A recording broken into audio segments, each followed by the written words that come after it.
Buenos días, hoy vamos a hablar de las enfermedades malignas de las células plasmáticas. Las gamapatías monoclonales son neoplasias monoclonales del sistema de linfocitos B. Se caracterizan por una excesiva producción de células plasmáticas y de inmunoglobulinas que se producen en forma monoclonal.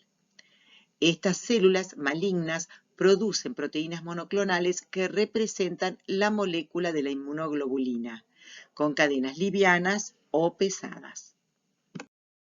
Estas proteínas se llaman M por el componente monoclonal y las proteínas que se excretan por orina, las cadenas livianas, se llaman proteinuria de Bence-Jones. Dentro de las gamapatías monoclonales, la más frecuente es el mieloma múltiple. El mieloma es una enfermedad neoplásica de un solo clon de células plasmáticas. Estas células producen una inmunoglobulina monoclonal. Y esta proliferación maligna, que ocurre en la médula ósea más frecuentemente, puede invadir huesos produciendo dolores óseos y fracturas. La etiología es desconocida, hay un rol propuesto de las radiaciones, exposición a metales, plásticos y cauchos, y puede haber un aumento de la expresión de c-Myc, HRAS y las mutaciones de la proteína 53 que han sido sugeridos en la patogénesis del mieloma. Es más frecuente en hombres, una edad promedio de 61 años.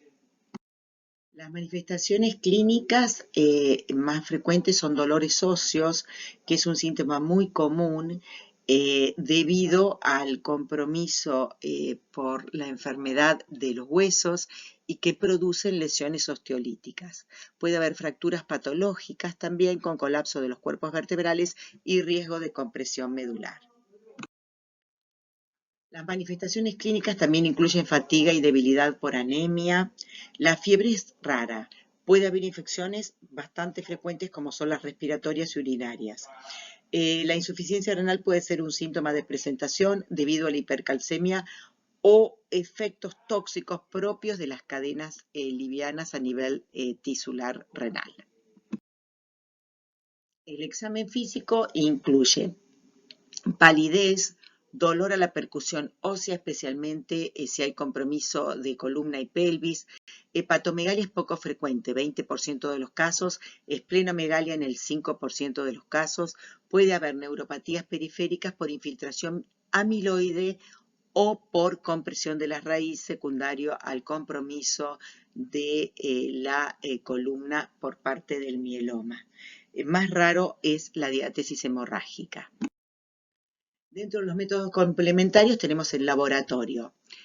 Allí podemos observar en general anemias normocíticas y normocrómicas, aceleración de la eritrosedimentación, y el proteinograma es la clave del diagnóstico. ¿Por qué? Porque muestra la presencia de una banda monoclonal de una proteína monoclonal en el 80% de los pacientes. La inmunoelectroforesis cual y cuantitativa identifica cuál es la proteína M. La proteína M es IgG en general en un 50% de los pacientes con mieloma, IgA en un 20%, cadenas livianas en 17%, con Bence-Jones en orina y 10% sin componente monoclonal. La inmunoelectroforesis o inmunofijación en orina revela proteína M en 75% de los pacientes, siendo capa más frecuente que la cadena lambda. Otro de los métodos complementarios del diagnóstico son las imágenes. La radiología. La radiología siempre fue muy importante porque podemos observar las lesiones líticas, características del mieloma. También podemos ver osteoporosis o fracturas en un 80% de los pacientes. Las radiografías que se deben pedir, que es donde más frecuentemente se afecta el mieloma, son radiografías de cráneo, frente y perfil, pelvis, columna lumbar, lumbosacra, columna dorsal, húmero y fémur. En esta radiografía de cráneo de perfil se pueden ver todas las lesiones osteolíticas óseas en la calota craneal, como se puede ver aquí, y en la otra radiografía se puede ver en los huesos largos, en el fémur, una gran lesión osteolítica. La tomografía por emisión de positrones, comúnmente llamada PET-TC, que usa 18-fluordeoxiglucosa, es muy sensible para la detección de lesiones esqueléticas y enfermedad extramedular. Hoy por hoy es lo que se prefiere utilizar para la evaluación del compromiso óseo del mieloma, inyectando 18-fluordeoxiglucosa. La resonancia magnética nuclear es más sensible para la detección de lesiones óseas focales.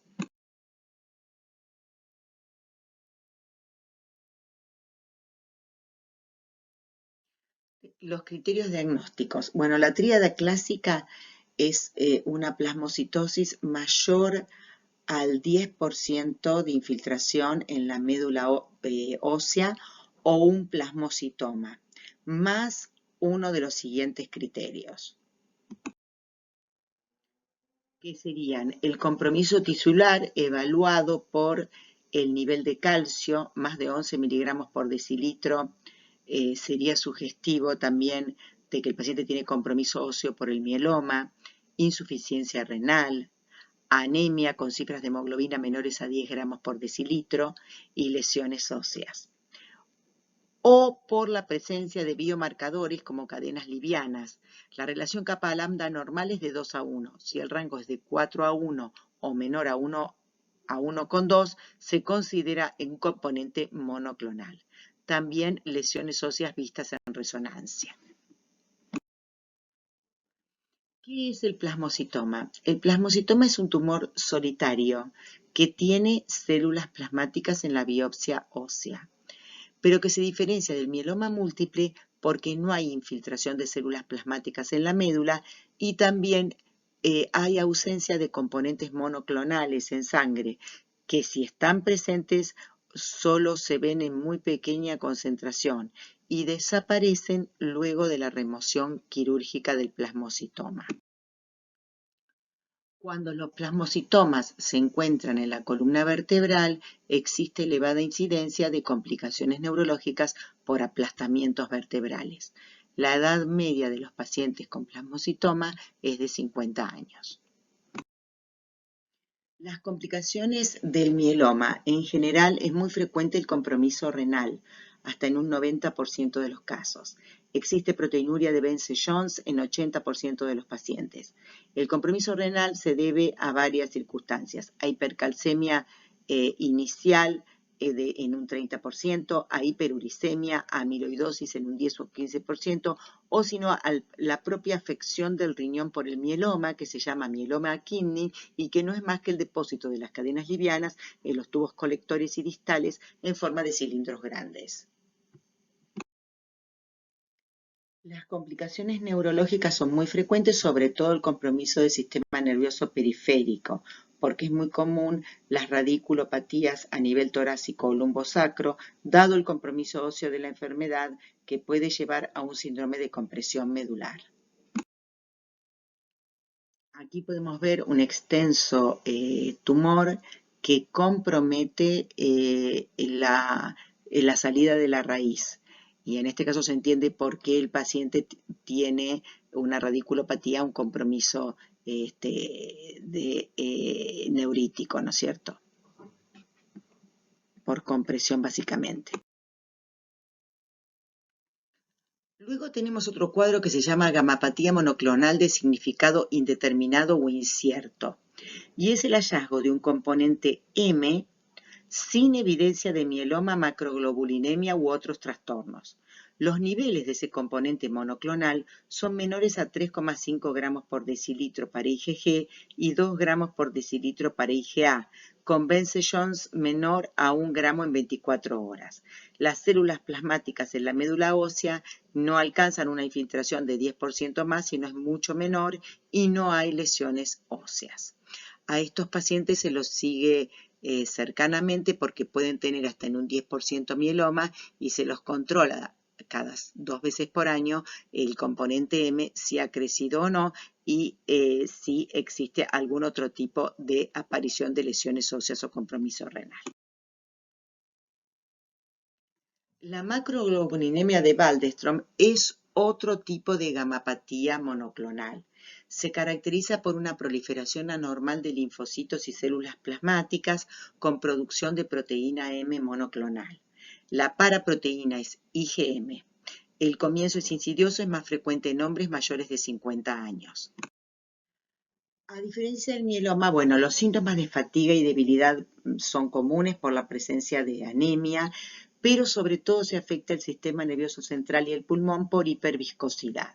El síndrome de hiperviscosidad está caracterizado por cefaleas, alteraciones visuales, letargo, fatiga y visión borrosa, y también por insuficiencia cardíaca con edema de pulmón secundario a la hiperviscosidad que esta paraproteína, que es una inmunoglobulina M, genera. Las lesiones óseas líticas son raras y la insuficiencia renal en la macroglobulinemia también es rara. Puede existir neuropatía periférica por depósitos de IgM en los nervios periféricos y también son frecuentes los trastornos hemorragíparos como el sangrado de encías, epistaxis, gingivitis por la interacción de la inmunoglobulina con las plaquetas. El laboratorio muestra una anemia normocítica y normocrómica, eritrosedimentación acelerada, al igual que el mieloma, el proteinograma con una banda monoclonal que es IgM, que como se puede observar en la inmunoelectroforesis o en la inmunofijación en sangre en el 75% de los casos, y en la orina, en la inmunoelectroforesis o inmunofijación, se encuentran cadenas livianas en un 80% de los casos. En su mayoría son cadenas K. La médula ósea en la macroglobulinemia es hipocelular, con células linfoides y plasmáticas. Los criterios diagnósticos deben incluir una inmunoglobulina M mayor a 3 gramos por decilitro con infiltración de células plasmáticas en la médula ósea. Por último, mencionaremos dentro de las gamapatías monoclonales la enfermedad de cadenas pesadas. Quiero contarle que estas son enfermedades muy raras, que hasta hace pocos años había 80 a 100 casos descritos en el mundo. ¿Y a qué se deben? Son las enfermedades también de células plasmáticas y linfoides con proliferación de la parte de la cadena pesada de la inmunoglobulina. Dentro de estas enfermedades, la más frecuente es la cadena pesada alfa y puede encontrarse en sangre y orina. El compromiso es más frecuentemente del tracto gastrointestinal, con infiltración de linfocitos y malabsorción. Se observan en pacientes muy desnutridos en zonas de poca higiene de África y Medio Oriente. Otras enfermedades de cadenas pesadas son las de cadenas MU y son muy infrecuentes. Bueno, les quiero agradecer por escuchar esta charla y bueno, espero que hayan comprendido la importancia de las enfermedades malignas de las células plasmáticas. Muchas gracias.